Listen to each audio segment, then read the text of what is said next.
নমস্কাৰ মই ধ্ৰুৱজ্যোতি ৰাজকুমাৰ তোমালোক সকলোকে এই শ্ৰেণীৰ নতুন এটা ভিডিঅ'লৈ স্বাগতম জনাইছো আমি পঢ়ি আছিলো তোমালোকে মনত আছে চাগে তোমালোকে আগৰ ভিডিঅ'কেইটা চাইছা চাগে আজি এটো পঞ্চম ভাগ হয় আমাৰ তোমালোকৰ দশম শ্ৰেণীৰ দ্বিতীয়টো অধ্যায় তাৰ আমাৰ এটো পঞ্চম আৰু অন্তিম মানে ভাগ হয় ইয়াত আমি আজি তোমালোকৰ সেই চতুৰ্থ যুদ্ধ ভাগ পঢ়িছিলো তোমালোকে ভিডিঅ'টো চালা নিশ্চয় আৰু সেই ভিডিঅ'টোত মানে বাকি এটা টপিক থাকি গৈছিল সেই টপিকটো আজি ইয়াত কৰাই দিম আৰু তোমালোকৰ যিমান অনুশীলন আছিল সব কৰাই দিম হ'ব তোমালোকে আৰু এই আগৰ পাৰ্টটা যদি কিবা বুজিছি নোপোৱা মানে ডাইৰেক্ট মানে ফিডবেকটো কবা আৰু মই গম পাব লাগিব ন মই কিমান পানীৰ মাছ গম পাইছা নাই এটো কাৰণে কবা যে এটো বুজি পোৱা নাই বা এটো ভালকে বুজোৱা নাই আপুনি এটো বস্তু বুজি পাইছো হেতু কবা মানে তেহে গম পাম মই ভাললৈ তোমালোকক পঢ়াব পাৰিছো নোৱাৰিছো এতিয়া আমি আৰম্ভ কৰো তোমালোকৰ যোনটো দশম শ্ৰেণীৰ দ্বিতীয় অধ্যায় এসিড ক্ষাৰক আৰু লৱণৰ অন্তিম তথা পঞ্চম ভাগটো যাক আমি ইংৰাজীত কি বুলি কওঁ এসিড বেসিস এন্ড সল্ট হল আহা এতিয়া আৰম্ভ কৰো আমি ইয়াত আজি প্ৰথম মানে তোমালোকৰ শেষৰ যোনটো টপিক শেষৰ যোনটো তোমালোকৰ বিষয় তোমালোকৰ চেপ্টাৰটোৰ এটো কি হয় লৱণৰ স্ফটিকবোৰ প্ৰকৃততে শুকান নে are the crystals of salts really dry এলা যে আমি ক্রিস্টাল বিলাক দেখো যে ক্রিস্টাল মানে কি স্ফটিক গম পাইছা না ক্রিস্টাল তাৰ যোনটো আমি চেনি বা নিমখে হোক এই তাৰ যোনটো টুকুৰা বিলাক সেই টুকুৰা বিলাক আমি কি স্ফটিক নিচিনা দেখো না ক্রিস্টাল মানে ক্রিস্টাল মানে কি বুজি পাইছা না স্ফটিক মানে কি মানে গ্লাস টাইপ আৰু গম পাইছা না গ্লাছৰ নিচিনা যে নিমখ বিলাক অলপ বেছি সৰু সৰু হয় চেনি বিলাক অলপ ডাঙৰ ডাঙৰ থাকে তোমালোকে মানে ভালদৰে চালে গম পাবা যে গ্লাছৰ নিচিনা এটা মানে গুটি বিলাক মানে টুকুৰা বিলাক আৰু হেতুৱে মানে সুধিছে এতিয়া মানে যে লৱণৰ স্ফটিকবোৰ প্ৰকৃততে শুকান হয় নে হেতি যদি শুকান হয় নে তাৰ ভিতৰত পানী থাকে আমি হেতু চাম এটা পঢ়িম গম পাইছা এতিয়া তোমালোকে আহা পঢ়ুৱা এতিয়া আমি যোনটো প্ৰথম আমাৰ স্ফটিক হেতু পঢ়িম কপাৰ সালফেটৰ স্ফটিক CuSO4 এটা তোমালোকে CuSO4 দেখি গলা ইয়াত দেখিছা নে CuSO4 যোনটো এটো হেৰি ৰাসায়নিক সংকেতটো CuSO4 লগত 5H2O আছে দেখিছা H2O মানে কি পানী নহয় জানো এতিয়া ইয়াত এটো আনসাৰটো আমি পাই গলো লৱণৰ স্ফটিকবোৰ প্ৰকৃততে শুকান নে শুকান নহয় গম পাইছা লৱণৰ স্ফটিক বিলাক কেতিয়াও শুকান নহয় হিয়তৰ তাত পানী থাকে আমি দেখিলো এটা কপাৰ সালফেটৰ যোনটো স্ফটিক তাত কি হৈছে পাঁচটা পানীৰ অণু আছে দেখিলা এটো এটা হেই যে তোমালোকৰ এই বস্তুটো আমি কেনেদৰে গম পাম তাৰ কাৰণে মানে গম পাবলৈ তোমালোকৰ এটা কাৰ্যকলাপ দিয়া হৈছে তোমালোকৰ পাঠ্যপুথিত এই কাৰ্যকলাপটো চোৱা তোমাৰ চিত্ৰ 2.9 যোনটো আছে তোমালোকৰ পাঠটোৰ শেষৰ আগৰ যোনটো পেজ আছে ন সেই তাতে আছে তোমালোকে গম পাইছা চাবা ইয়াত তোমাক কি কৈছে এটা টেষ্ট টিউব লব কৈছে টেষ্ট টিউব মানে কি অসমীয়াত পৰীক্ষা নল তাত কি কৈছে টেষ্ট টিউব হোল্ডাৰ ধৰিব কৈছে হা নলিডাল ল'ব কৈছে পানীৰ টোপাল বা কপাৰ সালফেটৰ স্ফটিক কেইটামান ভৰাই দিব কৈছে ভিতৰত কপাৰ সালফেটৰ স্ফটিক কেইটামান ভৰাই দিব কৈছে ভৰাই দিয়াৰ পিছত কি কৰিব কৈছে বাৰ্নাৰত গৰম কৰি দিব কৈছে হল এতিয়া গৰম কৰাৰ পিছত কি হ'ব আমি চাওঁ আহা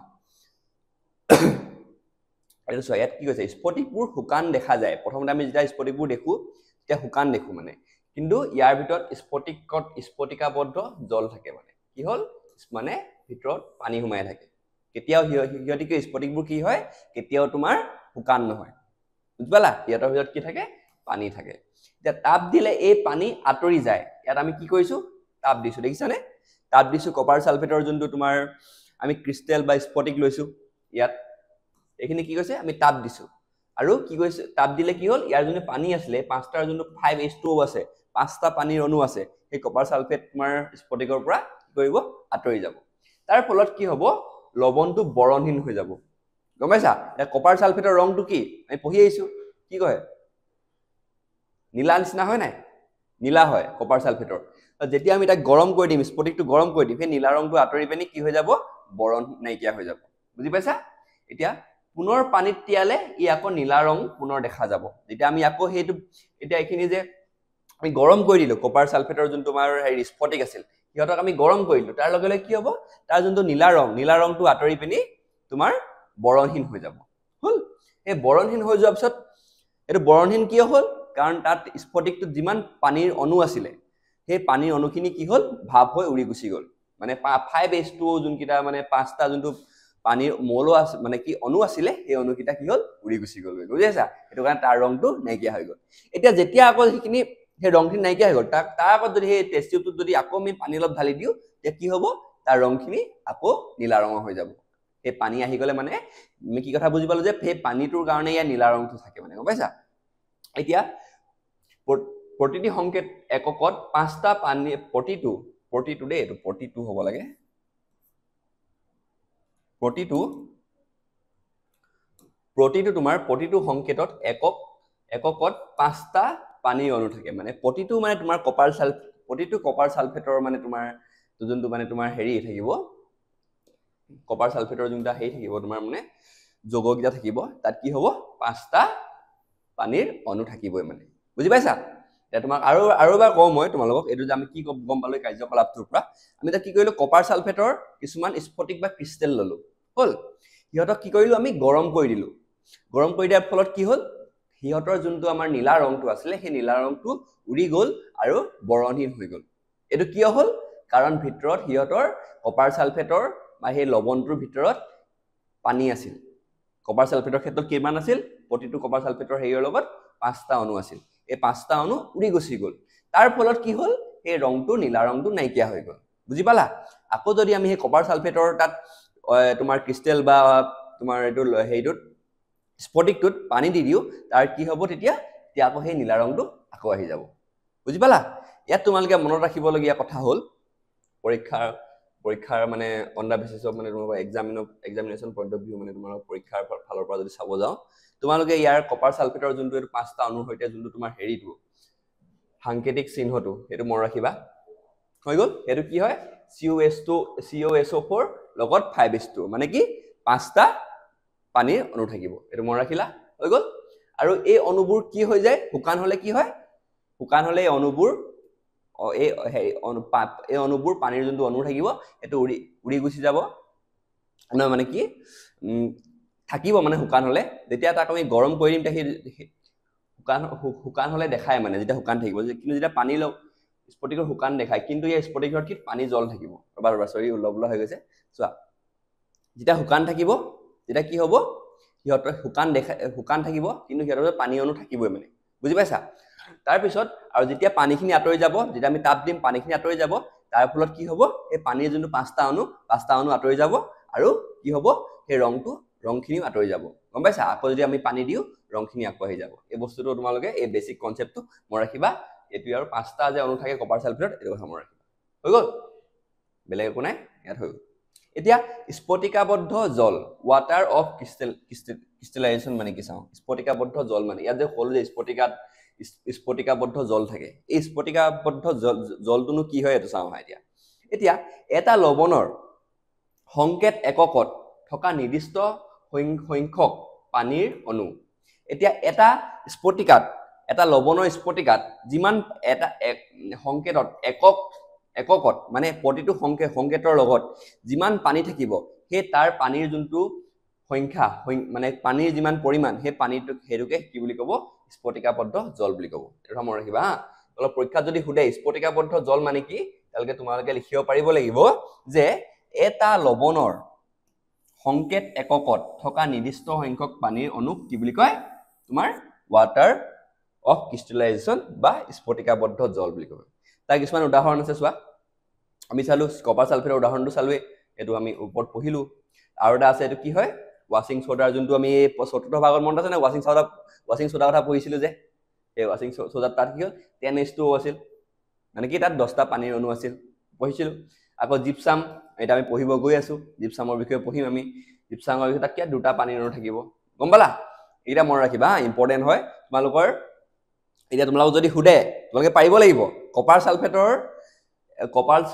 সালফেটৰ প্ৰতিটো একক সংকেতৰ প্ৰতিটো এককত কিমান পানী থাকিব 5টা অণু থাকিব 5টা অণুৰ পানী থাকিব আৰু তোমাৰ ওয়াশিং সোডাৰ কিমান থাকিব তোমাৰ সোডিয়াম কাৰ্বনেটৰ কিমান থাকিব 10টা থাকিব আৰু ক্যালসিয়াম সালফেট বা জিপসামৰ কিমান থাকিব 2টা অণু থাকিব হৈ গ'ল তোমালোকে এইটা নোট কৰি লবা একদম ধুনীয়াকৈ নোট বনাই থোৱা আছে তোমালোকে এইখিনি পঢ়ি দিলে হৈ যাব আৰু মানে তোমালোকে কেনেকৈ পঢ়িব লাগে মই আগৰ ভিডিঅটো কৈছো চাগে দেই তোমালোকে প্ৰথমতে কি কৰিবা গম পোৱা নাই গুণ তোমালোকৰ অধ্যায়টো খৰচি মাৰি এবাৰ পঢ়ি লবা হৈ গ'ল একদম ধুনীয়াকৈ পঢ়ি লবা একো কৰিব দৰকাৰ ধুনীয়াকৈ সব কথা মনত ৰাখি একদম ধুনীয়াকৈ মনোযোগ দি পঢ়িবা তাৰপিছত মোৰ ভিডিঅ'ত থকা এই নোটছখিনি তোমালোকে নোট কৰি যাবা নহয় এইখিনি পঢ়িবা এইখিনি ৰিভিজনত কৰোঁতে পঢ়িবা চাবা তোমালোকৰ একদম পুৰা মন থাকি যাব মানে একদম তোমালোকৰ যোনখিনি অধ্যায়ৰ প্ৰতিটো ইম্পৰ্টেণ্ট পইণ্ট এনেকৈ মানে ধুনীয়া ধুনীয়া এনেকৈ উলিয়াই লিখি থোৱা আছে দেই বুজি পালা ইমানখিনি এতিয়া আমি পঢ়িম প্লাষ্টাৰ অফ পেৰিছ তোমালোকৰ পৰীক্ষাৰ ফালৰ পৰা চাবলৈ গ'লে এইটো একদম মানে ইম্পৰ্টেণ্ট মানে সোধা যায় মানে প্লাষ্টাৰ অফ পেৰিছৰ কথা যে তোমালোকক সোধাই যায় সুধিবই মানে এনেকুৱা একদম 80% চান্স যে সুধিবই মানে এইটো বস্তু এতিয়া চাওঁ প্লাষ্টাৰ অফ পেৰিছ মানেনো কি হ'ল এতিয়া এটা জিপছাম অলপ আগত আমি জিপছামৰ নামটো শুনিলা তোমালোকে জিপছামৰ বিষয়ে অলপ এনে তাত ক'লো যে আমি কিমানটা পানীৰ অণু আছে এইবিলাক কথা মানে অলপ আগত কৈ আহিলো আৰু এতিয়া জিপছামটো কি হয় কেলছিয়াম সালফেটৰ লগত কি হ'ব দুটা পানীৰ অণু থাকিব তাক যেতিয়া 273 কেলভিনত উত্তপ্ত কৰিম তেতিয়া কি হ'ব এই পানীৰ যোনটো দুটা অণু থাকিব ন সেই অণুকেইটা গুচি যাব বুজি পাইছা গুচি যাব এই পানীৰ অণু হেৰুৱাই ফলত গঠিত হয় কেলছিয়াম সালফেট হেমি হাইড্ৰেট কি হ'ব কেলছিয়াম সালফেট হেমি মানে কি আধা গম পাইছা হেমি সালফেট বুজি পালা আৰু এই পদাৰ্থটোৱে কি হ'ব plaster of Paris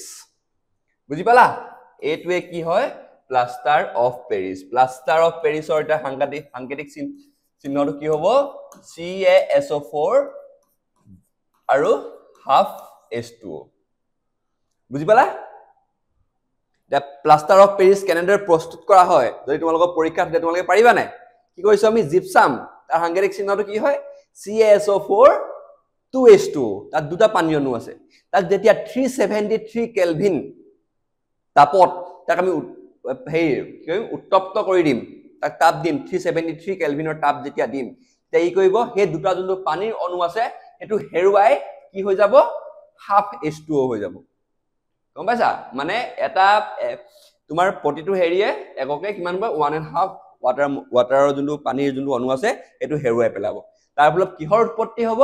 CaSO4 half H2O বুজি পালা আৰু এই CaSO4 হাফ H2O টো কি হয় তোমাৰ প্লাষ্টাৰ অফ পেৰিছ মনত ৰ'ল নাই মনত ৰ'বই লাগিব এইটো বস্তু মনত ৰ'বই লাগিব আৰু বা কম মনত ৰ'বই লাগিব তোমালোকৰ প্লাষ্টাৰ অফ পেৰিছ কেনেদৰে বনাওঁ কি কৰিলো জিপছাম তাৰ সাংকেতিক চিহ্নটো কি CaSO4 2H2O তাৰ যেতিয়া আমি 373 কেলভিনত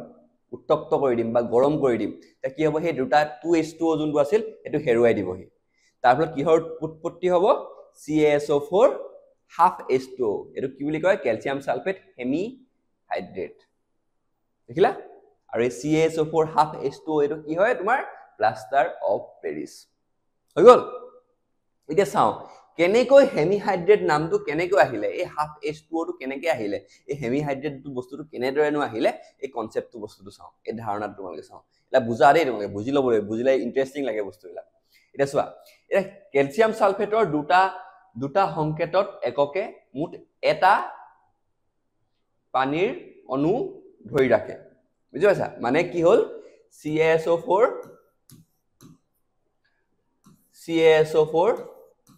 প্লাষ্টাৰ অফ পেৰিছত কি হ'ব এটা যোনটো ইয়াৰ ই হাফ H2O ধৰি ৰাখিব ই হাফ H2O ধৰি ৰাখিব এইখানে ই হাফ H2O ধৰি ৰাখিব এনেকুৱা থাকিব বুজিছা শেয়াৰ কৰে মানে বস্তুটো গম পাইছা ইউ হাফ H2O বাই থাকিব গম পাইছা এই হাফ H2O মানে এটা পানীৰ অণুত মানে ভাগ কৰি মানে দুটা CaSO4 ৰ হেৰিয়ে লৈ থাকে মানে সংকেত এককে মানে লৈ থাকে গম পাইছা এটা দুটা CaSO4 মানে এটা পানীৰ অণু কি কৰে ধৰি ৰাখে বুজি পালা হাফ H2O মানে সেইকাৰণে গম পাইছা হাফটো তোমালোকে ভাবিছা চাগে দেই আধা পানীনো কেনেকৈ থাকিবনো কপাৰ কেলছিয়াম সালফেটৰ লগত ভাবিছা নাই কোৱাচোন বস্তুটো ভাবিছা চাগে নিশ্চয় ভাবিছা সেইটো এটা কেনেদৰে ধৰি ৰাখে কি কৰে এটা পানী অণু যোনটো হয় সেইটো কি আধা এটা অণুৱে ল'ব আৰু আধা এফালে ল'ব গম পাইছা মানে দুফালে এটা অণুৱে মানে তোমাৰ দুটা CaSO4 ধৰি ৰাখিব এতিয়া অৰ্থাৎ প্ৰতিটো সংকেত এককত আধা পানীৰ অণু থাকে বুজি পালা কি হ'ব এতিয়া এটা যদি পানীৰ অণুকে যদি দুটা ক্যালসিয়াম সালফেটে ভাগ কৰিলে কি হ'ব আধা আধা হ'ব হয় নাই এটোই কথা হেয়ে হেমিহাইড্ৰেট অৰ্থাৎ অৰ্ধ জলযুক্ত যৌগ বুলি কোৱা হয় কনসেপ্টটো ক্লিয়াৰ হ'ল কনসেপ্ট মন ৰাখিবা হা তোমালোক যদি কোনোবাই সুধি দিয়ে যে হেমিহাইড্ৰেটটো কেলে হ'ল হাফ এচটো ক'ত থাকিব পাৰে নেকি আধা পানী ক'ত থাকিব পাৰে জানো নোৱাৰে নহয় লাগে তোমালোকে ক'ব পাৰিব লাগিব যে কি হয় হেতত প্লাষ্টাৰ অফ পেৰিছৰ ক্ষেত্ৰত কি হয় দুটা ক্যালসিয়াম সালফেটে এটা পানী অণু ধৰি ৰাখে গম পাইছা সেইকাৰণে প্ৰতিটো যদি এটা যদি সংকেতত আমি ল'ব যাওঁ তাহলে কি হ'ব আধা আধাকে পৰিব হেতু কাৰণে এটো হাফ এচটো ৰখিলে কনসেপ্টটো ক্লিয়াৰ হ'ল এইখিনি নোট কৰি লবা হা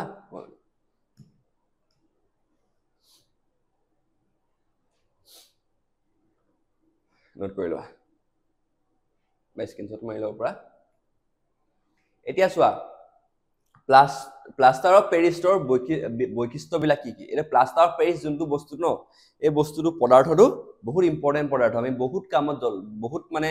কামত ব্যৱহাৰ কৰা দেখা যায় মানে গম পাইছা বহুত কামতে ব্যৱহাৰ কৰা হয় বহুত কিছুমান বহুত ভাল কাম আছে তোমালোকক দেখাম ৰবা এটা কি কৈছে প্লাষ্টাৰ অফ পেৰিছৰ কি হয় বৈশিষ্ট্য কি হয় ই বগা পাউডাৰ আটা নিচিনা যে সিমেন্টৰ টাইপ হয় বস্তুটো বগা পাউডাৰ হয় পানীৰে মিহলালে ই পুনৰ জিপসাম বনি যায় গম পালা না এটো বুজি পাইছা না বস্তুটো জিপসামটো আমি হিট কৰি দিলো হিট কৰি দিয়াৰ লগে লগে কি হ'ল পানীৰ অণুকিটা লস হৈ গ'ল পানীৰ অণুকিটা গুচি গ'ল উৰি গুচি গ'ল পানীৰ অণুকিটা মানে অকল আধা থাকিলে এই তাৰ ফলত কি হ'ল CaSO4 হাফ H2O তোমাৰ গঠন হ'ল এটা CaSO4 হাফ H2O টো কি হয়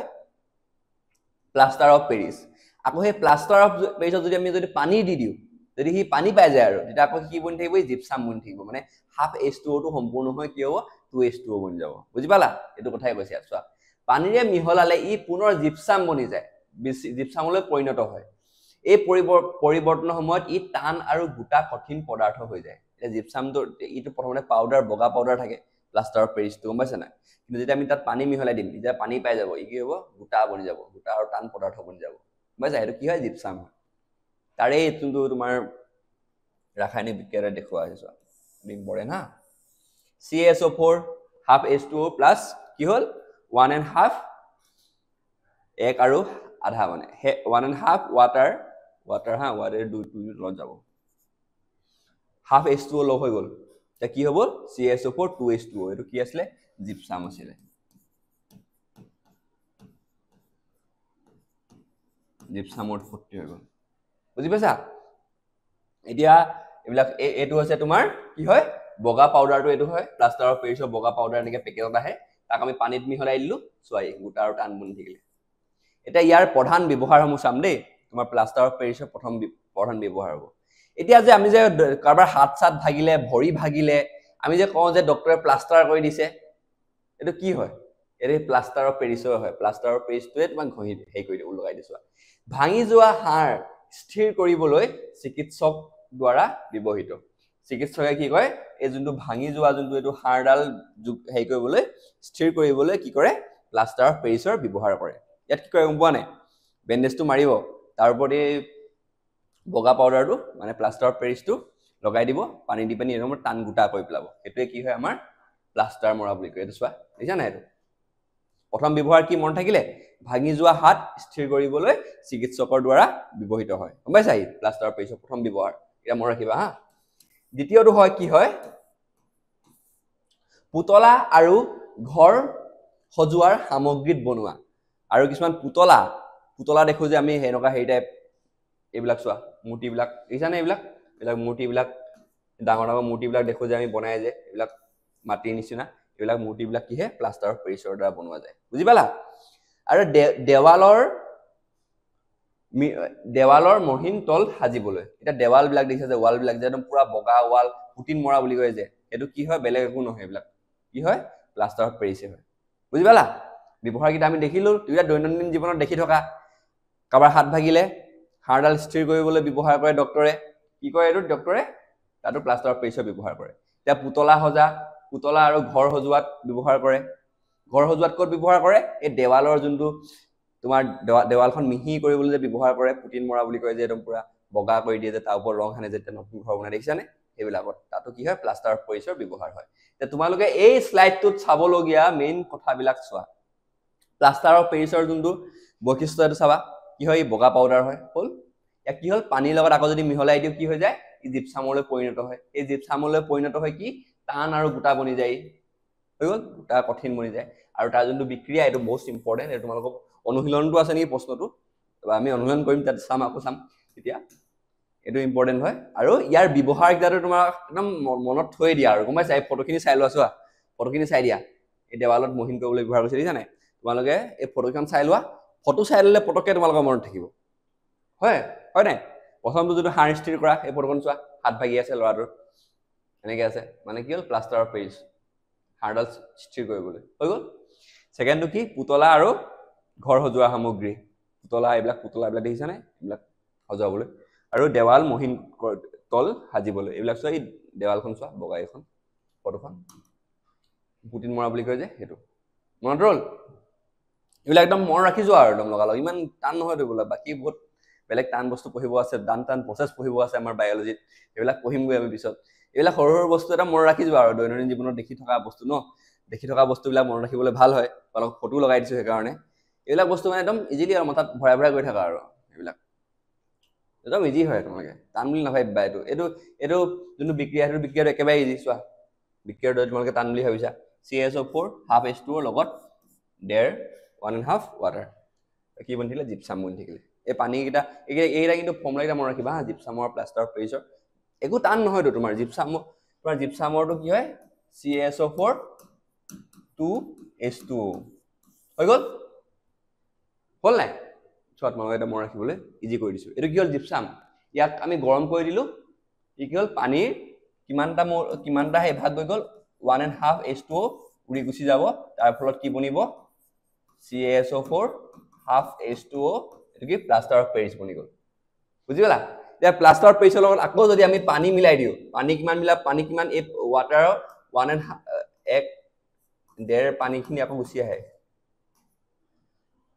তেতিয়া আকৌ কি বনি যাবই আকৌ বনি যাব তোমাৰ জিপছাম বনি যাব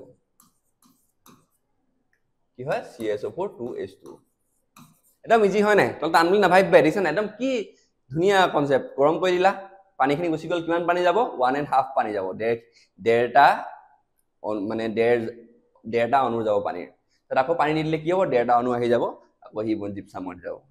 ইজি হয় নাই বস্তুটো ইজি বুলি ভাবিবা টান বুলি নাভাবিবা এইবিলাক হৈ গ'ল এতিয়া ইয়াৰ পৰা তোমালোকৰ কি হ'ল গোটেই চেপ্টাৰটো গোটেই তোমাৰ দ্বিতীয় অধ্যায়টো শেষ হৈ গ'ল এতিয়া আমি তাৰ প্ৰশ্নাৱলী আৰু অনুশীলনখিনি চাম হ'ব এতিয়া বুজি নাপালে ক'বা হা মই যিমান পাৰোঁ ভালকৈ বুজাবলৈ তোমালোকক চেষ্টা কৰিছোঁ তোমালোকে যদি কিবা বুজি নোপোৱা ডাইৰেক্ট ক'বা মই আকৌ বুজাই দিম লাগিলে তোমালোকৰ ডাউট ক্লিয়াৰিং ছেশ্যন আকৌ ধুনীয়াকৈ লৈ আহিম হ'ব এতিয়া তোমালোকৰ যোনটো প্ৰশ্নাৱলী শেষৰ যোনটো প্ৰশ্নাৱলী তোমালোকৰ অনুশীলনৰ ওপৰত থকা তাত প্ৰশ্নকেইটা চোৱা যৌগ CaOCl2ৰ সাধাৰণ নামটো কি এইটো আমি চতুৰ্থ যোনটো আমাৰ ভাগ আছিলে ভিডিঅ'ৰ তাতো ধুনীয়াকৈ পঢ়ি আহিছোঁ ব্লিচিং পাউডাৰ হৈ গ'ল এটা মনত ৰাখিবা হা এইকেইটা যেনে ব্লিচিং পাউডাৰ পঢ়িছিলোঁ ৱাশ্বিং চ'ডা পঢ়িছিলোঁ আৰু কি কৰিছিলোঁ সেইকেইটা একদম পুৰা ইম্পৰ্টেণ্ট মানে গম পাইছা এতিয়া ক্লৰিনৰ সৈতে বিক্ৰিয়া কৰালে ব্লিচিং পাউডাৰ উৎপন্ন কৰা যৌগটোৰ নাম কি এইটো আমি এইটো বিক্ৰিয়াটো ধুনীয়াকৈ পঢ়ি আহিছোঁ এইটো চোৱা শুকান শিথিল চূণ আৰু বিক্ৰিয়াটো এইটো আছিলে হা এডাল দীঘল থাকিলে এডাল ব্ৰেকেট CaOH টো ক্লৰিনৰ লগত সৰিলে পানী ওলালে আৰু CaOCl2 ওলালে বুজি পালা চাই যাবা এইকেইটা হৈ গ'ল তৃতীয় প্ৰশ্নটো কি আছিলে কঠিন পানী কোমল কৰাৰ কাৰণে ব্যৱহাৰ কৰা ছডিয়ামৰ যৌগটোৰ নাম কি এইটো আমি ৱাশ্বিং চ'ডাৰ ব্যৱহাৰত পঢ়ি আহিছিলোঁ একদম শেষৰ যোনটো আমাৰ ব্যৱহাৰ আছিলে তাত পঢ়ি আহিছিলোঁ হা চাই যাবা কাপোৰ ধোৱা ছ'ডা এতিয়া চতুৰ্থ প্ৰশ্নটো চোৱা ছডিয়াম হাইড্ৰজেন কাৰ্বনেটৰ দ্ৰৱ এটা উত্তপ্ত কৰিলে কি হয় বিক্ৰিয়াটোৰ সমীকৰণটো দিয়া এইটো আমি পঢ়ি আহিছিলোঁ কি কৰিলে উত্তপ্ত কৰিলে কি হ'ব ছডিয়াম কাৰ্বনেট পানী আৰু কাৰ্বন ডাই অক্সাইডৰ উৎপত্তি হ'ব হৈ গ'ল এতিয়া লিখি ল'বা হা তোমালোকে আৰু শেষৰ প্ৰশ্নটো কি প্লাষ্টাৰ অফ পেৰিছ আৰু পানীৰ মাজৰ বিক্ৰিয়াটো দেখুৱাবলৈ এটা সমীকৰণ লিখা এইটো অলপ আগত পঢ়ি আহিছো আমি কি হল এইটো কি হ'ব ক্যালসিয়াম CaSO4 লগত হাফ H2O এইটো কি হয় তোমাৰ প্লাষ্টাৰ অফ পেৰিছ ইংলিছত লিখিছো দেই এইটো কি পানী আহি গ'ল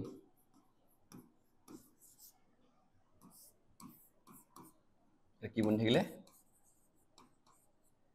জিপসাম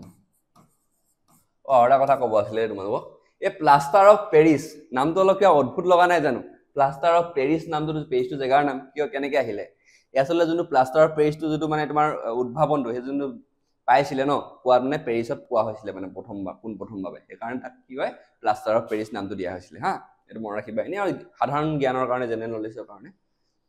পেৰিছত পোৱা বাবে ইয়াৰ নামটো কি হ'ল প্লাষ্টাৰ অফ পেৰিছ পোৱা হৈ গ'ল এতিয়া তোমালোকৰ এতিয়া হেৰি চাম তোমালোকৰ যোনখিনি এতিয়া অনুশীলনখিনি আছে ন অনুশীলনখিনি কৰোঁ তাত হৈ যাব আৰু একদম ক্লিয়াৰ হৈ যাব তোমালোকৰ কিবা ডাউট থাকিলে ক'বা আৰু তাৰপিছত এতিয়া এটা দ্ৰৱই ৰঙা লিটমাছ নীলা কৰিছে ইয়াৰ pH কি হ'ব পাৰে ৰঙাৰ পৰা নীলা কৰিছে কি হ'ব এইটো খাৰ হ'ব খাৰ কোনটো হ'ব পাৰে 1 আছে 7 কৈ যদি কি হয় 7 কৈ যদি ডাঙৰ হয় 7 কৈ যদি কি হয় ডাঙৰ হয় আৰু এফালে 7 কৈ যদি সৰু হয় কি হ'ব সৰু হলে কি হ'ব সৰু হলে হ'ব এসিড আৰু ডাঙৰ হলে কি হ'ব খাৰক বুজি পাইছা ডাঙৰ এটা কি কৈছে ৰঙাৰ পৰা নীলা কোনে কৰে খাৰকে কৰে ৰঙাৰ পৰা নীলাকে কোনে কৰে খাৰকে কৰে সেইটো কাৰণে কি হ'ব আনসাৰটো ডি হ'ব 10 হ'ব কাৰণ খাৰক এটাই আছে ইয়াত 10 আছে বেছি আছে ন এইটো 7ত এইখিনি সব এসিডিক আছে 1 4 3 1 4 5 গুটেখিনি তোমাৰ কি হ'ব আম্লিক বা এসিডিক হ'ব কাৰণ হালতকৈ কম ন গুটেখিনি বুজি পালা এতিয়া দ্বিতীয় প্ৰশ্নটো চাওঁ হা এটা দ্ৰৱই গুৰি কৰি লোৱা কণীৰ খোলাৰে সৈতে বিক্ৰিয়া কৰি কণীৰ খোলাটো কি হয় এইটো চাম ৰবা এতিয়া তে বিক্ৰিয়া কৰি এটা গেছ উৎপন্ন কৰে এই গেছটোৰে চুনপানী ঘোলা কৰে চুনপানী ঘোলা কৰা গেছ কি হয় কাৰ্বন ডাই অক্সাইড তোমালোকে জানাই চাগে আগত পঢ়ি আহিছা মনত ৰাখিবা হা দ্ৰৱটোত থাকে কি এইটো আনসাৰটো বা এই হাইড্ৰক্লোৰিক এসিড হয় বাৰু কি কেনেকৈ হয় চাওঁ হা এতিয়া কি হৈছে কণীৰ খোলাটো কি হয় ক্যালসিয়াম কাৰ্বনেটৰ দ্বাৰা তৈয়াৰী বুজি পালা এতিয়া হাইড্ৰক্লোৰিক এসিডৰ সৈতে প্ৰতিক্ৰিয়া কৰিলে কি হ'ব কাৰ্বন ডাই অক্সাইড গেছ উৎপন্ন হ'ব কণী ঘোলা কৰা গেছটো এইটোৱে হয় কণী ঘোলা কৰা কি বুলি কয় চুনপানী ঘোলা কৰা চুনপানী ঘোলা কৰে হা চুনপানী ঘোলা কৰে এতিয়া এই CO2 গেছে চুনপানীৰে পাৰ কৰিলে কি হ'ব CaSO3 প্ৰক্ষৱনৰ বাবে ঘোলা বা মিল্কি হৈ যাব গম পাইছা যেতিয়া তোমাৰ তাত হেৰি হ'ব কাৰ্বন ডাই অক্সাইড আমি পাৰ কৰি দিম তেতিয়া কি হ'ব ই ঘোলা হৈ যাব আৰু কি হ'ব কিহৰ উৎপত্তি হ'ব CaCO3 ক্যালসিয়াম কাৰ্বনেটৰ তাৰ বিক্ৰিয়া কিটা চোৱা ক্যালসিয়াম কাৰ্বনেটটো কি হয় ক্যালসিয়াম হাইড্ৰক্সাইডৰ উৎপত্তি হ'ব ক্যালসিয়াম কাৰ্বনেটটো কি হয় কণীৰ খোলাটো তাৰত কি হ'ল হাইড্ৰক্লোৰিক এসিড দি দিলো কি উৎপত্তি হ'ল ক্যালসিয়াম ক্লোৰাইডৰ উৎপত্তি হ'ল আৰু পানী আৰু কাৰ্বন ডাই অক্সাইড গম পাইছা এতিয়া ঠিক তেনেদৰে কাৰ্বন ডাই অক্সাইড যেতিয়া চুন পানীখিনি দি পাৰ কৰাই দিম কাৰ্বন ডাই অক্সাইড পাৰ হৈ গ'ল তাৰপিছত কি হ'ব ক্যালসিয়াম কাৰ্বনেটৰ পিপিটি পৰি যাব পিপিটি মানে কি অৰ্ধক্ষেপ আৰু পানীৰ উৎপত্তি হ'ব বুজি পালা ইয়াত যোনটো তোমালোকৰ প্ৰশ্নত সোধা যোনটো বিক্ৰিয়া হয় এইটোহে বিক্ৰিয়াটো এইটো তোমালোকৰ প্ৰশ্নত সোধা বিক্ৰিয়াটো হয় আৰু তোমালোক বুজি পাবলৈ ভালদৰে এইবিলাকতো পঢ়ি আহিছো আমি বুজি পাবলৈ তলৰটো লিখি দিছো বুজি পাইছা ক্যালসিয়াম কাৰ্বনেটৰ যোনটো কণীৰ খোলা তাৰ হাইড্ৰক্লোৰিক এসিড দিলো ক্যালসিয়াম ক্লোৰাইড পানী আৰু কাৰ্বন ডাই অক্সাইড উৎপত্তি হ'ল কাৰ্বন ডাই অক্সাইডটো কি হয় চুনপানী ঘোলা কৰা যোনটো গেছ সেইটোকে কি হয় কাৰ্বন ডাই অক্সাইড হিয়ে হয় এতিয়া আন বিকল্পবোৰ কি হয় আমি ক্যালসিয়াম হাইড্ৰক্লোৰিক এসিডৰ জেগাত আমি কি ল'ব পাৰো sodium chloride lithium chloride potassium chloride এইবিলাক কৰিলে কি হয় কি হ'ব এইটো প্ৰথম লৱণৰ হেৰি হ'ব কিন্তু কোনো প্ৰতিক্ৰিয়া নহয় মানে বুজি পালা এইটো চাই লোৱা তোমালোকে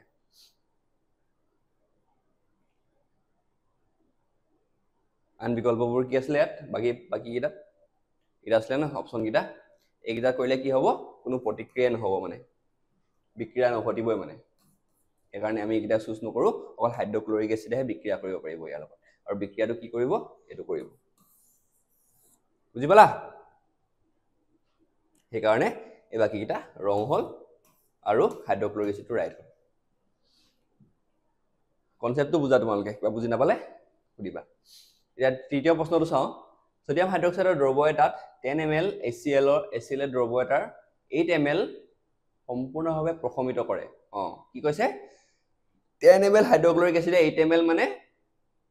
10 ml সোডিয়াম হাইড্ৰক্সাইডে 8 ml হাইড্ৰক্লৰিক এচিডক প্ৰশমিত কৰে মানে নিউট্ৰেলাইজ কৰে এতিয়া যদি আমি একেটা সোডিয়াম হাইড্ৰক্সাইডৰ দ্ৰব্য 20 ml লওঁ তেন্তে এইখিনি প্ৰশমিত কৰিবলৈ HCl দ্ৰব্য কিমান লাগিব মানে হেতু কৈছে আগৰ পৰিমাণটো কিমান লাগিব এটা চোৱা 10 ml কি কৰে 8 ml ক প্ৰশমিত কৰে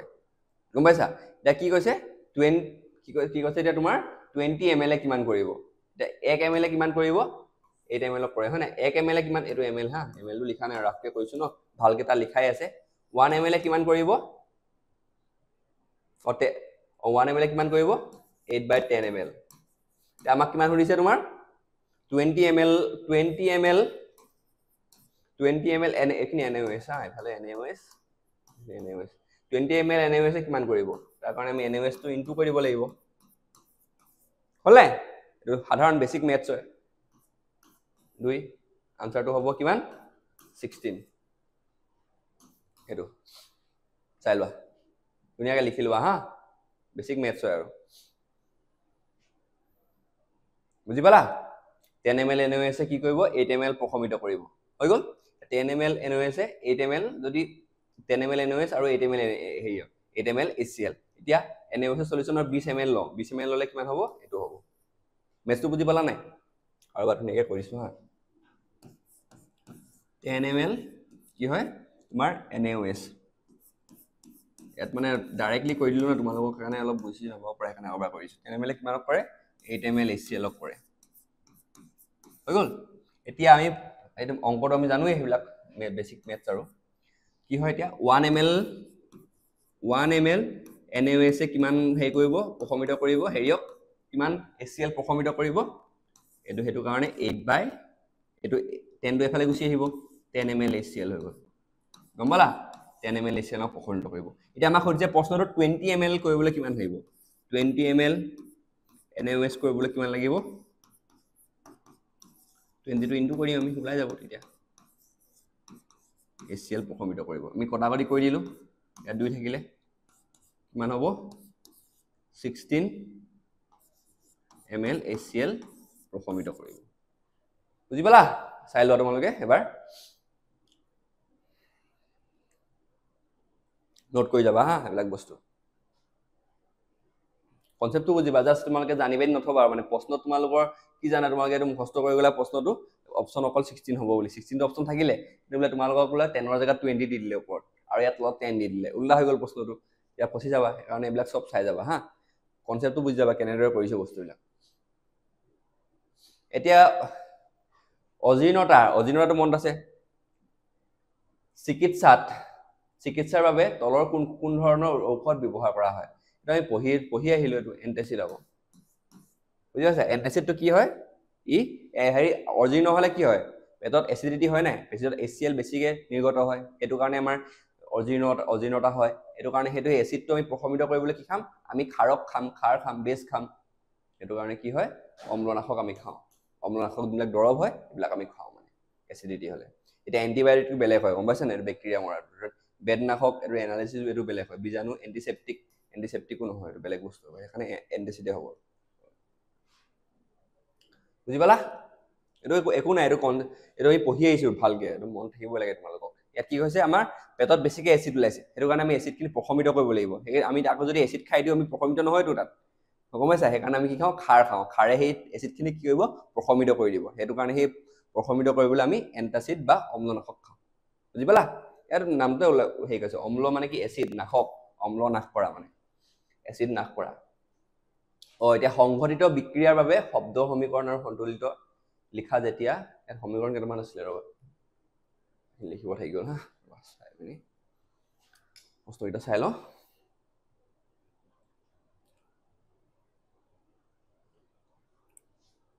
প্ৰথম প্ৰশ্নটো কি আছিল তোমালোকৰ এট জিংকৰ লঘু সালফিউৰিক এচিড আৰু জিংকৰ গুড়ি হৈতে বিক্ৰিয়া কৰা এটা আমি পঢ়ি আহিছিলো হয় নাই লঘু সালফিউৰিক এচিড আৰু জিংক বুদবুদনি ওলাই যায় পপ সাউন্ড মনত আছে নাই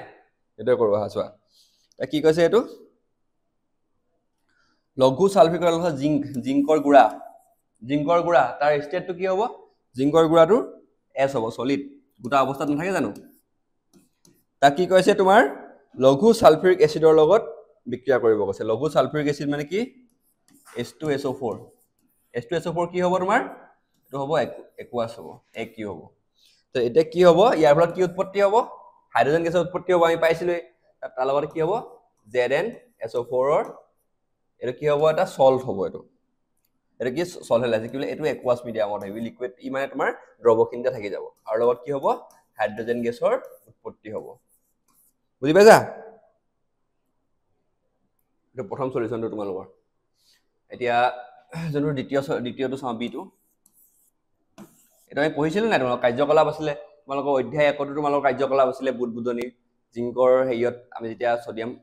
হাইড্ৰক্লোৰিক এসিড বা তোমাৰ সালফিউৰিক এসিড দিও লঘু এটা কি হয় বুদবুদনি ওলাই আমি পঢ়ি আহিছিলো অধ্যায় 1 টো পঢ়িছো অধ্যায় 2 টো পঢ়িছো এটো নাপাহৰিবা আৰু বুজি পাইছা এটা নাপাহৰিবা এটা বিট কি তোমালোকৰ দ্বিতীয় প্ৰশ্নটো কি আছে লঘু হাইড্ৰক্লোৰিক এসিডে মেগনেসিয়াম ফিটাৰে হৈতে হেৰি কৰিছে এটা মেগনেসিয়ামৰ কি হ'ব মেগনেসিয়াম ফিটা মানে কি গোটা অৱস্থাত আছে মেগনেসিয়াম মানে কি Mg কি কৈছে তাৰ লগত লঘু হাইড্ৰক্লোৰিক এসিড HCl আৰু তোমালোকে এইবিলাক সন্তুলিত কৰিব নাপাহৰিবা দেই সন্তুলিত কৰিবলৈ নাপাহৰিবা এটো সন্তুলিত হৈ আছে প্ৰথমতে কাৰণে আমি সন্তুলিত কৰা নাই তাৰ পিছত কি সন্তুলিত কৰিব লাগিব আমি এটো কি হ'ব HCl টো একুয়াছ কি হ'ব তাৰ পিছত কি হয় কিহৰ উৎপত্তি হ'ব ইয়াতো হাইড্ৰোজেন গেছ ওলাব আৰু কি হ'ব MgCl তোৰ উৎপত্তি হ'ব আৰু লগতে হাইড্ৰোজেন গেছ নিৰ্গত হ'ব বুজি পালা এতিয়া এটো চাও এতিয়া যে আমি এটো সন্তুলিত হৈ আছে নাই মেগনেসিয়াম ঠিকে আছে এটা হাইড্ৰোজেনটো সন্তুলিত হৈ থকা নাই চোৱা এফালে হাইড্ৰোজেন এটা আছে এফালে দুটা আছে তো আমি কি কৰিব লাগিব এফালে দুই এটা দি দিলে সন্তুলিত হৈ গ'ল নাই আৰু ক্লোৰিনটো এফালে দুটা আছিল এতিয়া এফালে দুটা হৈ গ'ল তো ইয়াত কি হ'ব 2HCl সন্তুলিত কৰাৰ পিছত লিখি লবা একবাৰ লিখিবা ৰবা তৃতীয় প্ৰশ্নটো কৰি দিও তৃতীয় প্ৰশ্নটো কৈছে লঘু সালফিউৰিক এসিডে এলুমিনিয়াম পাউডাৰৰ লগত এলুমিনিয়াম পাউডাৰ এটো কি হ'ব গোটা অৱস্থাতে থাকিব পাউডাৰটো গোটাই হয় হা Al2S লগত কি সালফিউৰিক acid H2SO4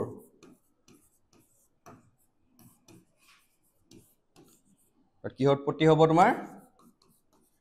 Al2SO4 3 aluminium sulphate একুয়াছ আৰু লগতে কি উৎপত্তি হ'ব হাইড্ৰোজেন গেছৰ এটা সন্তুলিত কৰিম আমি হা এলুমিনিয়াম সন্তুলিত হৈ আছে হাইড্ৰোজেন ঠিকই আছে SO4 এতিয়া SO4 টো এফালে তিনটা আছে এফালে দুটা আছে এফালে তিনটা দি দিব লাগিব থ্ৰীটা দি দিলো হল এতিয়া কি হল এতিয়া SO4 টো আমি সালফেট গ্ৰুপটো সন্তুলিত কৰিবলৈ গৈ পিনে কি হল আমাৰ হাইড্ৰোজেনটো অসন্তুলিত হৈ থাকিলে এতিয়া হাইড্ৰোজেনটো সন্তুলিত কৰিব লাগিব এফালে কেটা ছটা হৈ গ'ল এফালে হেৰি হৈ গ'ল তোমাৰ দুটা হৈ গ'ল এফালে তিনটা দি দিও ছটা হৈ গ'ল দেখিলা এ লাষ্টৰটো কৈ দিও D2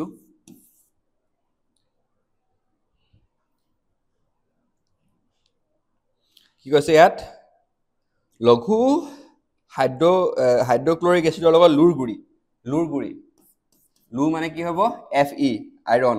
কি হ'ব পাউডাৰ মানে S কিহৰ লগত হাইড্ৰক্লোৰিক এসিডৰ লগত HCl কি হ'ব AQ কি উৎপত্তি হ'ব এতিয়া ফেৰিক ক্লোৰাইড বা আইৰন ক্লোৰাইডৰ উৎপত্তি হ'ব যোনটো তাৰ ফৰ্মুলাটো কি হৈছে FeCl3 একুয়াছ মিডিয়ামৰ লগতে ইয়াতো কি হ'ব হাইড্ৰোজেন গেছ নিৰ্গত হ'ব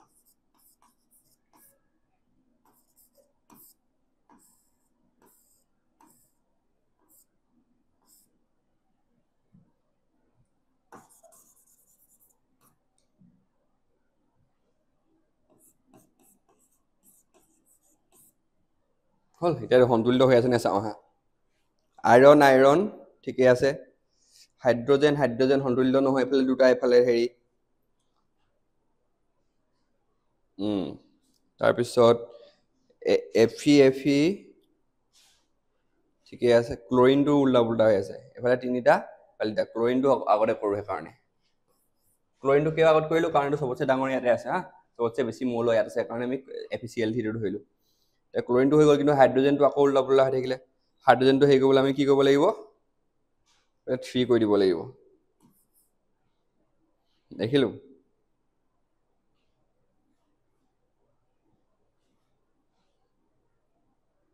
এতিয়াও মিলা নাই এতিয়া হাইড্ৰজেনটো এফালে 3 আছিলে এফালে 3 এফালে যদি 6 কৰি দিওঁ আমি 6 কৰি দিলে মিলি যাব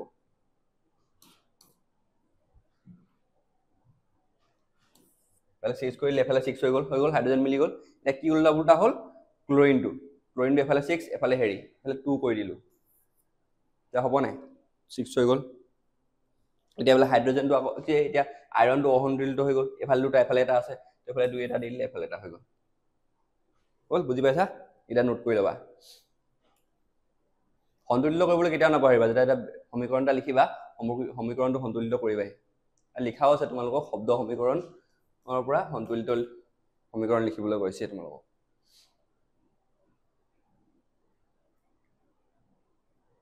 হ'ল আমি এতিয়া নেক্সট প্ৰশ্নটো চাওঁ এই যোনটো আমাৰ কুৱেশ্যনটো এইটো কি হয় এলকহল আৰু গ্লুকোজৰ দৰে যৌগবোৰতো হাইড্ৰজেন থাকে কিন্তু ইহঁতক এচিড হিচাপে শ্ৰেণীভূত কৰা হোৱা নাই ইয়াত প্ৰমাণ কৰিবলৈ বৰ্ণনা কৰা এই তোমালোকৰ পাঠ্যপুথিত এটা কাৰ্যকলাপ আছে হা এইটো কাৰ্যকলাপটো মই ফটোকপি দি দিছোঁ এই ফটোকপিত মই তোমাক ধুনীয়াকৈ বুজাই দিছোঁ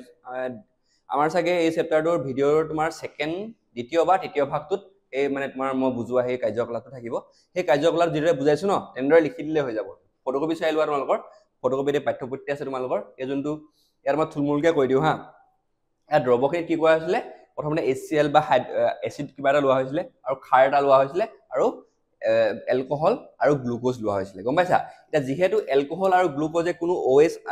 হাইড্ৰক্সাইড আয়ন বা হাইড্ৰনিয়াম আয়নৰ গঠন কৰিব নোৱাৰে সেইকাৰণে ইহঁতৰ মাজেদি কি হয় কাৰেণ্টটো পাছ নহয় কাৰেণ্টটোৰ তোমাক বিদ্যুৎ পৰিবহন নহয় সেইকাৰণে কি হয় ইহঁতৰ এই যোনটো বাল্ব থাকে এই বাল্বটো নজ্বলে আৰু কিন্তু এচিড বা বেছৰ ক্ষেত্ৰত এচিড বা খাৰৰ ক্ষেত্ৰত কি হয় ইহঁতৰ এচিডে তোমাৰ হাইড্ৰনিয়াম আয়ন আৰু খাৰবিলাকে হাইড্ৰক্সাইড আয়ন গঠন কৰিব পাৰে সেইটো কাৰণে ইহঁতৰ মাজেৰে কি হয় তোমাৰ বিদ্যুৎ পৰিবহন কৰে মানে বুজি পালা এইটো বস্তু তোমালোকে নিজে লিখি ল'বা এইটো একদম ইজি প্ৰশ্ন তোমালোকক বুজাই থোৱা আছে সেইটো কাৰণে মই কৰি দিয়া নাই আমি নেক্সট প্ৰশ্নটো আহোঁ ইয়াত কি লিখা আছে যে পাতিত পানী মানে হৈছে তোমালোকৰ পিয়ৰ ৱাটাৰটো মানে পিয়ৰ ৱাটাৰ মানে কি ডিষ্টিল ৱাটাৰ লেবত ব্যৱহাৰ কৰা হয় যে ডিষ্টিল ৱাটাৰ বুলি ইংৰাজীত কোৱা হয় সেইটোকে অসমীয়াত পাতিত ৱাটাৰ বুলি কয় পাতিত পানী বুলি কয় পাতিত পানীয়ে বিদ্যুৎ সৰবৰাহ নকৰে কিন্তু বৰষুণৰ পানীয়ে কিয় কৰে সাধাৰণ বস্তু ইয়াতে তোমাৰ সেম কনসেপ্ট লাগিব ইয়াৰ আগত যোনটো ক'লো পানী কি হয় পানীত এটা পানীয়ে তোমাৰ বিদ্যুৎ পৰিবহন কেতিয়া কৰিব পাৰিব যেতিয়া হিহঁতৰ মাজত কিবা আয়ন থাকিব গম পাইছা আয়ন থাকিলেহে পানীৰ মাজেৰে বা এটা দ্ৰৱৰ মাজেৰে কি হ'ব বিদ্যুৎ পৰিবহন হ'ব এতিয়া যে আমি এটা পাতিত পানী ডিষ্টিল ৱাটাৰ তাত একো নাথাকে অকল পানী অকল H2 পাবা তাত অকল H2 কোনো আয়ন চায়ন একো নাই মানে তোমাৰ সেইটো কাৰণে কি হ'ব বিদ্যুৎ কিন্তু তোমাৰ পৰিবহন নহ'ব কিন্তু এতিয়া যেতিয়া তোমাৰ বৰষুণৰ পানীটো কি হয় বায়ুমণ্ডলৰ মাজেৰে আহে বায়ুমণ্ডলৰ মাজেৰে আহোতে হিহঁতি বিভিন্ন ধৰণৰ আয়ন তোমালোকৰ মাজত লৈ লয় আৰু সোমাই যায় বৰষুণৰ পানীত তাৰ ফলত কি হ'ল আয়ন আহি গ'ল বিদ্যুৎ পৰিবহন কৰি দিলে আৰু বস্তুটো সেইটোৱে বস্তু সেই কনসেপ্টটো মেইন কনসেপ্টটো সেইটোৱে আৰু পৰীক্ষাত কেনেদৰে লিখিবা এইটো লিখি দিছোঁ মই চাই লোৱা ইয়াত চোৱা পাতিত পানীয়ে বিদ্যুৎ সৰবৰাহ নকৰা কাৰণ এই যে এচিড ক্ষাৰক লৱণ আদিয়ে আয়নীয় যৌগবোৰ ইয়াত দ্ৰৱীভূত নহয় গম পাইছা পাতিত পানীত দ্ৰৱীভূত নহয় নাথাকে মানে পানীত মিক্স হৈ নাথাকে গতিকে ইহঁতে আয়ন উৎপন্ন নকৰে বুজি পালা ইহঁতে কি হয় আয়ন উৎপন্ন নকৰে কাৰণ তাত কি হয় এচিড ক্ষাৰক লৱণ কোনো নাই একো নাই পাতিত পানীত পুৰা পিয়ৰ ৱাটাৰ অকল H2 পাবা মানে কিয়নো আয়নৰ জৰিয়তেহে বিদ্যুৎ প্ৰবাহিত হয় বুজাই আহিলো তোমালোকক প্ৰথম দুটা তিনিটামান ভাগতটো সেইটো কনসেপ্টে কৈ আহিলো মই আনহাতে বৰষুণ পানীত কাৰ্বন ডাই অক্সাইড সালফাৰ ডাই অক্সাইড আদি গেছ দ্ৰৱীভূত হৈ থাকে এই গেছসমূহে কি কয় কাৰ্বনিক এচিড সালফিউৰিক এচিড আদি এচিড উৎপন্ন কৰে বুজি পালা কাৰ্বন ডাই অক্সাইড সালফাৰ ডাই অক্সাইড এইবিলাক ক'ত থাকে আমাৰ বায়ুমণ্ডলত থাকে আৰু সেইখিনিয়ে কি উৎপন্ন কৰে তোমাৰ এচিডৰ উৎপত্তি কৰে আৰু কি এচিডৰ উৎপত্তি কৰে কাৰ্বনিক এচিড হওক সালফিউৰিক এচিড হওক আদি মানে ইত্যাদি আৰু ই কি হয় পানীত দ্ৰৱীভূত হৈ আয়নৰ সৃষ্টি কৰে বুজি পালা তাৰ এটা উদাহৰণ দিয়া আছে চোৱা বৰষুণৰ পানীত কাৰ্বন ডাই অক্সাইডে কাৰ্বনিক এচিড উৎপন্ন কৰে আৰু বিযোজিত হৈ হাইড্ৰজেন আয়ন বা হাইড্ৰনিয়াম আয়ন হাইড্ৰজেন আয়ন আৰু হাইড্ৰনিয়াম আয়ন একেই হয় বুজি পাইছানে তোমালোকে পঢ়ি আহিছিলো আমি যদি বুজি পোৱা নাই আৰু আগৰ এবাৰ ভিডিঅ' কেইটা চোৱা তাত মানে ধুনীয়াকৈ বুজাই থোৱা আছে আৰু কাৰ্বনেট আয়নৰ উৎপন্ন কৰে সেই এতিয়া আয়ন উৎপন্ন হৈ গ'ল এতিয়া কি হ'ব বিদ্যুৎ পৰিবহন হ'ব সেইটো কাৰণে আৰু এই আয়ন কেইটাৰ উপস্থিতিৰ বাবে বৰষুণৰ পানীয়ে বিদ্যুৎ সৰবৰাহ কৰে বা পৰিবহন কৰে বুজি পালা তাৰে যোনটো ৰিয়েকশ্যনটো এইটো চাই লোৱা H2CO3 এইটো কি হয় তোমাৰ কাৰ্বনিক হেৰি যে পানী আহি গ'ল পানীৰ লগত কি হ'ল যে হাইড্ৰনিয়াম আয়নৰ উৎপত্তি হ'ল আৰু কাৰ্বনেট আয়নৰ উৎপত্তি হ'ল বুজি পালা এইখিনি নোট কৰি ল'বা বা স্ক্ৰীনশ্বট মাৰি ল'বা একদম ইজি সেম কনসেপ্টটো একেই তোমালোকে কনসেপ্টটো বুজি পালে সব বুজি পাই যাবা পানী মানে বিদ্যুৎ পৰিবহন হ'বলৈ কি লাগিব আয়নৰ দৰকাৰ হ'ব আৰু আয়ন নাথাকিলে বিদ্যুৎ পৰিবহন নহ'ব এটোৱে কনসেপ্ট নেক্সট প্ৰশ্নটো চাও পানী অনুপস্থিতিত এচিডৰ ধৰ্ম প্ৰদৰ্শন নকৰে কিয় পানীৰ উপস্থিত হেতুৱে তাৰো সেম কনসেপ্ট যোনটো আমি আগত পঢ়িলো কি হ'ব এচিড হলে কি হ'ব লাগিব তাত হাইড্ৰনিয়াম আয়নৰ উৎপত্তি হ'ব লাগিব তেতিয়া এটা গোটা অৱস্থাত থাকিব পুৰা গোটা অৱস্থা থাকিলে কি হয় উতে তাৰবিলাক মলিকিউল বিলাক তোমাৰ কি বুলি কয় অণু পৰমাণু থাকে সব পেক্ট হৈ থাকে পুৰা একদম টানকে একদম পুৰা হেঁচাত লাগে থাকে মানে তোমাৰ সিহঁতৰ আয়ন উৎপন্ন কৰি আয়ন সৰবৰাহ কৰা মানে কেপাচিটি নাথাকে গম পাইছা কিন্তু এটা মানে কি হয় জুলীয়া অৱস্থাত বা গেছীয় অৱস্থাত সেইটো বস্তু থাকে মানে এটা উঠাই কৈছো এতিয়া হাইড্ৰনিয়াম আয়ন বা H+ আয়ন বা হাইড্ৰনিয়াম আয়নৰ উপস্থিতিত কি কয় স্ফটিৰ বাবে এচিডৰ ধৰ্ম প্ৰদৰ্শন কৰে বুজি পালা এচিডে কেৱল জলীয় দ্ৰৱত অৰ্থাৎ পানীৰ উপস্থিতিতহে আয়ন উৎপন্ন কৰিব পাৰে এটোৱে কথা আয়ন উৎপন্ন কৰিছে হেতু কাৰণে কি হয় তোমাৰ এচিডৰ ধৰ্ম দেখাইছে বুজি পালা এটা উদাহৰণ স্বৰূপে উদাহৰণটো দিছে চোৱা হাইড্ৰক্লৰিক এচিডে পানীৰ উপস্থিতিত হাইড্ৰনিয়াম আয়ন উৎপন্ন কৰে এতিয়া পানী অনুপস্থিতিত HCl অণুবিলাকে H+ আয়ন বা হাইড্ৰনিয়াম আয়ন পৃথক হ'ব নোৱাৰে মানে গম পাইছা হেয়ে কি হয় পানী অনুপস্থিতিত এচিডৰ ধৰ্ম প্ৰদৰ্শন নকৰে সিম্পল কনসেপ্ট আৰু যদি ক্ষাৰ হলে কি হ'ব তাত ক্ষাৰ হলে হাইড্ৰক্সাইড আয়ন বা OH- আয়ন উৎপন্ন হ'ব লাগিব তেতিয়াহে এটা পদাৰ্থই কি হ'ব ক্ষাৰৰ ধৰ্মবিলাক ক্ষাৰকীয় ধৰ্মবিলাক দেখাব পাৰিব আৰু এচিডৰ ধৰ্ম দেখাব হলে হেতি কি কৰিব লাগিব H+ আয়ন বা হাইড্ৰনিয়াম আয়নৰ উৎপত্তি কৰিব লাগিব হেতি উৎপন্ন হ'ব লাগিব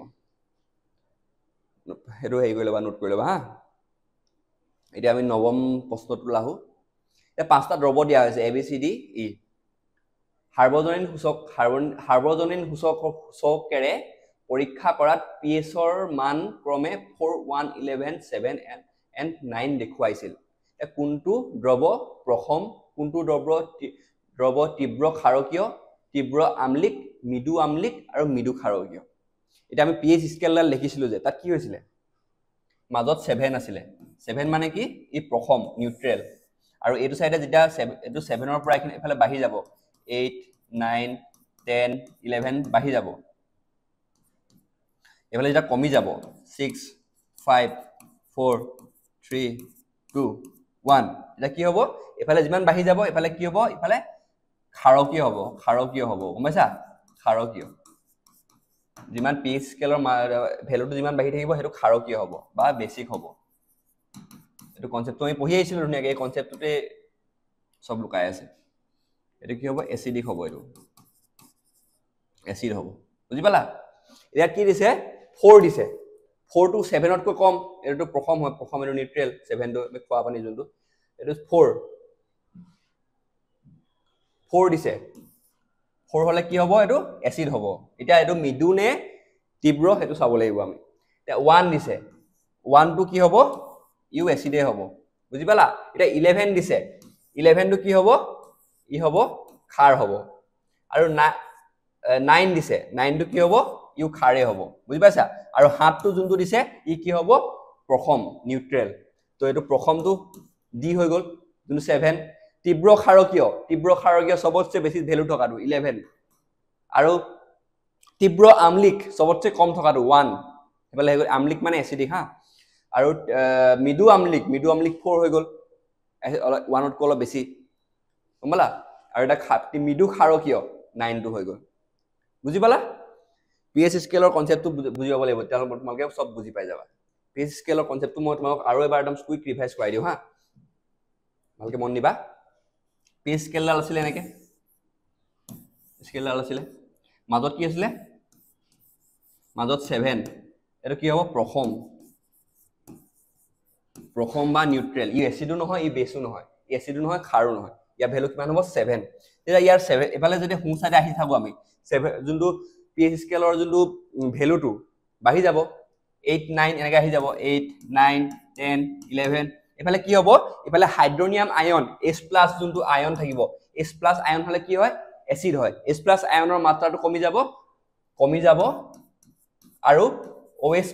ৰ মাত্ৰাটো বাঢ়ি যাব মানে কি হ'ব যোনটো বেছি ক্ষাৰকীয় হৈ যাব আৰু বেছি আৰু হেতৰ আমলিকতাটো কমি যাব মানে আৰু এইটো সাইডে আমি যদি এইটো সাইডে আহো লেফট সাইডে আহো তে কি হ'ব H+ আয়নৰ মাত্ৰাটো বাঢ়ি যাব আৰু OH- ৰ মাত্ৰাটো কমি যাব আয়নৰ এফালে কিমান হ'ব এফালে 6 এফালে 5 এফালে 4 এফালে 3 2 1 এনেকৈ আৰু বুজি পাইছা তো এফালে কি হ'ব হাইড্ৰোনিয়াম আয়ন বা হাইড্ৰোজেন আয়ন H+ আয়নৰ মাত্ৰাটো বাঢ়ি গৈছে তাৰ ফলত কি হ'ব ইহতৰ আমলিক বা এসিডিক ধৰ্মবিলাক বেছি হ'ব আৰু আমলি ক্ষাৰকীয় বা বেসিক ধৰ্মবিলাক কমি যাব এটো মনত আছে এটো কথা বুজি পালে তোমালোকে সব বুজি পাই যাবা তলৰ লাইনটা লিখি আছো হাইড্ৰোজেন আয়নৰ গাঢ়তাৰ ক্ৰমিক বৃদ্ধি হলে বৃদ্ধি ভিত্তিত pH ৰ মান হ'ব এনেকুৱা গম পাইছা ইয়াত সবতছে কম থাকিব হেয়ত H+ আয়নৰ সবতছে কম থাকিব ইয়াত আৰু সবতছে বেছি থাকিব ইয়াত এটো কনসেপ্ট নেক্সট প্ৰশ্নটো চাও আমি এটা কি কৈছে পৰীক্ষা নল এ বিত সমান পৰিমাণ দৈৰ্ঘ্যৰ মেগনেছিয়াম ফিটাডাল লোৱা হৈছে হা পৰীক্ষা নল এত হাইড্ৰক্লৰিক এসিড আৰু পৰীক্ষা নল বিত এসিটিক এসিড যোগ কৰা হয় এসিড দুটাৰ গাঢ়তা একেই আৰু একে পৰিমাণে লোৱা হৈছে এটা কোনটো পৰীক্ষা নলত বেছি বেগৰে বুৰবুৰণি ওলাব এটো যত বেছিকে হেৰি তোমাৰ হেৰিটো হ'ব ৰিঅ্যাকশনটো হ'ব এতিয়া ইয়াত আনসাৰটো চোৱা দিয়া এসিডত প্ৰথমতে কি হয় হাইড্ৰক্লৰিক এসিড আছিল আৰু এটাত কি আছিল এসিটিক এসিড আছিল হল পৰীক্ষা নল এত কি আছিল তোমাৰ এত আছে তোমাৰ হাইড্ৰক্লৰিক এসিড আৰু পৰীক্ষা নল বিত আছে এসিটিক এসিড এতিয়া আমি গম পাম যে ইয়াত হাইড্ৰক্লৰিক এসিডত বেছি বুৰবুৰণি ওলাব এটা কিয় ওলাব এটো চাও হা কাৰণ হাইড্ৰক্লৰিক এসিড এসিটিক এসিডকৈ বেছি তীব্ৰ বুজি পালা তীব্ৰ মানে কি বেছি ৰিয়েক্টিভ হেতি পটককে বিক্ৰিয়া কৰিব পাৰিব মেগনেছিয়ামৰ ফিটাডাল হাইড্ৰক্লৰিক এসিডৰ সৈতে এসিটিক এসিডৰ তুলনাত অধিক ক্ষিপ্ৰতাৰে বিক্ৰিয়া কৰিব বুজি পাইছা বেছিকে ৰিয়েক্টিভ হল বেছি তীব্ৰ বেগে হেতি বিক্ৰিয়া কৰিব পাৰিব তাৰ হেতু কাৰণে কি হ'ব বুৰবুৰণিটো হাইড্ৰক্লৰিক এসিডৰ সৈতে বেছি ওলাব এটা কনসেপ্ট এতিয়া 11 প্ৰশ্নটো চাও হা লিখি লবা হা এখিনি স্ক্ৰিনশ্বট মাৰি লবা এটা কেঁচা গাখীৰৰ pH কিমান থাকে 6 থাকে ই দৈত পৰিণত হলে pH হলনি হ'বনে ব্যাখ্যা কৰা হলনি হ'বই কাৰণ কি হ'ব যে কেঁচা গাখীৰ এটা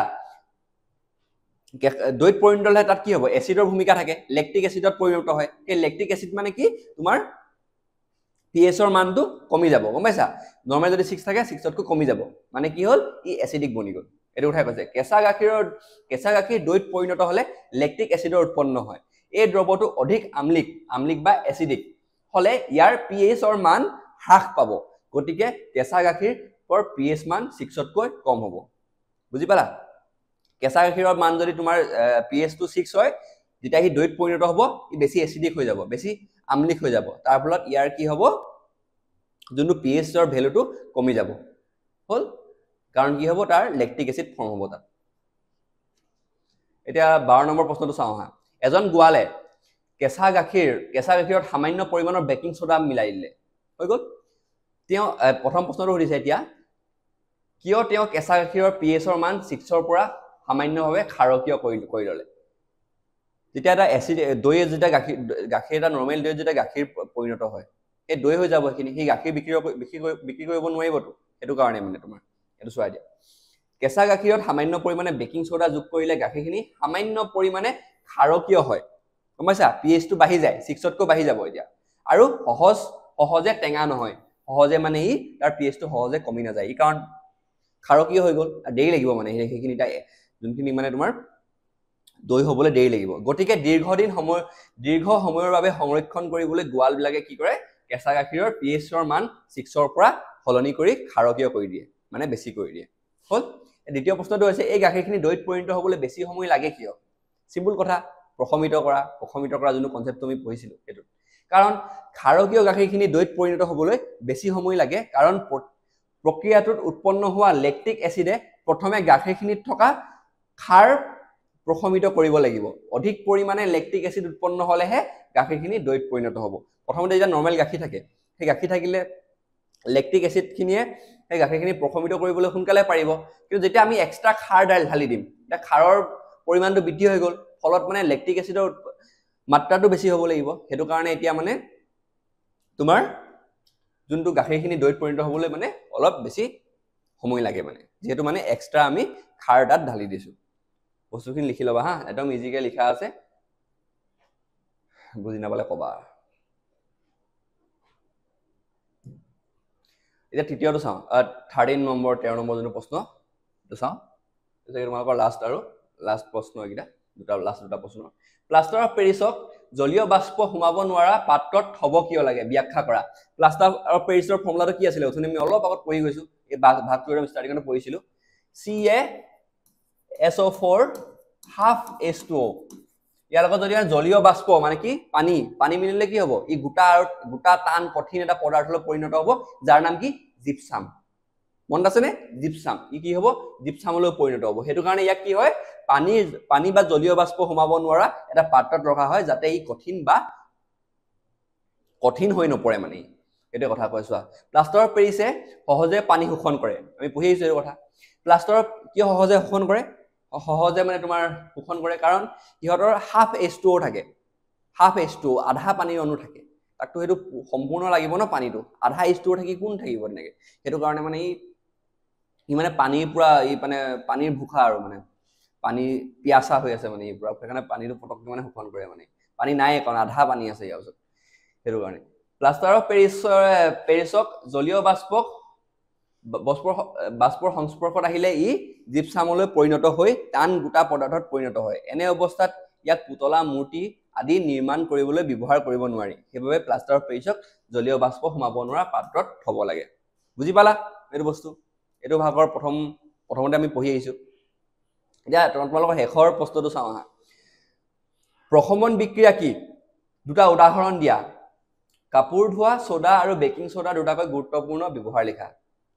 দেখিছা এতিয়া এসিড আৰু ক্ষাৰকৰ মাজত বিক্ৰিয়া হলে কি হয় ইটোৱে হেতু আন্তৰ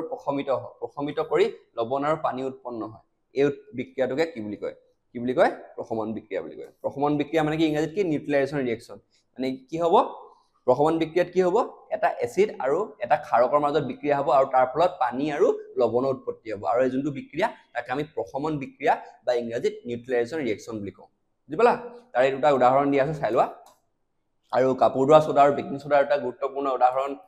ব্যৱহাৰ মই লিখি দিয়া নাই আৰু তোমালোক ধুনীয়াকে পইণ্ট ওয়াইজ আমাৰ যোনটো ইয়াৰ আগৰ যোনটো ভাগ আছিল তাত ধুনীয়াকে